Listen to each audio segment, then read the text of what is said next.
কানে সেভাবে শুনতে পায় না, কথাও বলতে পারে না, অর্থাৎ একেবারেই বোবা। ৮-১০ জন স্বাভাবিক মানুষের থেকে যে কিনা একেবারেই আলাদা, সেই মেয়ে সব্বাইকে চমকে দিয়ে সমস্ত প্রতিকূলতাকে অতিক্রম করে এগিয়ে চলছে। গত ৮ই মার্চ আন্তর্জাতিক নারী দিবসের দিন দর্শকরা জি বাংলার বাংলা ডান্সের গ্র্যান্ড অডিশনের মঞ্চে দেখল অসামান্য এক নারী প্রতিভাকে। দক্ষিণ ২৪ পরগনা জেলার ব্যারাকপুরের পূজা হালদার, যে কিনা কানেও শুনতে পায় না, কথাও বলতে পারে না, একেবারেই বোবা।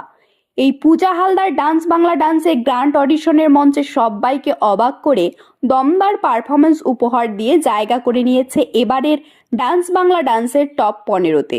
পূজার কস্টিউম থেকে শুরু করে পূজার নাচের এক্সপ্রেশন, কোনোভাবেই বোঝার উপায় ছিল না পূজা আসলে বোবা ও কানে শুনতে পায় না।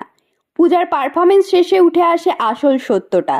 পূজার মা রীতা দেবী জানান, ২০১০ সালে যখন পূজার বয়স মাত্র ২ বছর, তখন তারা জানতে পারেন পূজা কোনোদিন কথা বলতে পারবে না এবং সেভাবে কানেও শুনতে পারবে না।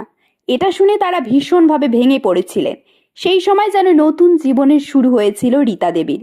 মেয়ের এমন অবস্থা শুনে সেদিনের পর থেকে পূজার বাবা মেয়ে এবং মাকে রেখে চলে যায়। একেবারেই একা হয়ে যায় মা ও মেয়ে। কঠোর লড়াই সংগ্রামের কথা উঠে আসে রীতা দেবীর কথায়। পূজার নাচের প্রসঙ্গে বিচারক যিশু সেনগুপ্ত যখন রীতা দেবীকে জিজ্ঞাসা করেন পূজা শুনতে পায় না এবং ও নাচ করলো আজকে, ও কি করে নাচ করলো, রীতা দেবী জানান, পূজা গানের বিটটাকে হালকা ফিল করতে পারে, ছোট থেকে বিটটাকে ফিল করেই নাচ করে। ওর স্যার ময়ূক গাঙ্গুলি ওকে এভাবেই শিখিয়েছেন ছোট থেকে। তারকা অভিনেত্রী বিচারক শুভশ্রী মা ও মেয়ের উদ্দেশ্যে বলেন, এগিয়ে যাও, ভগবান তোমাদের সাথে আছে।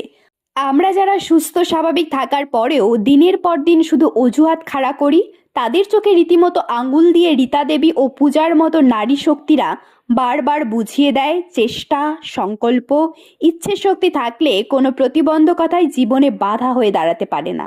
এরকম তথ্যমূলক ও অনুপ্রেরণামূলক ভিডিও পেতে আপনারা ফলো করবেন আমাদের একমাত্র ফেসবুক পেজ দ্য বংস প্রেস এবং সাবস্ক্রাইব করবেন ইউটিউব চ্যানেল দ্য বংস প্রেস। সকলের তরে সকলে আমরা, প্রত্যেকে আমরা পরের তরে। ধন্যবাদ, ভালো থাকবেন।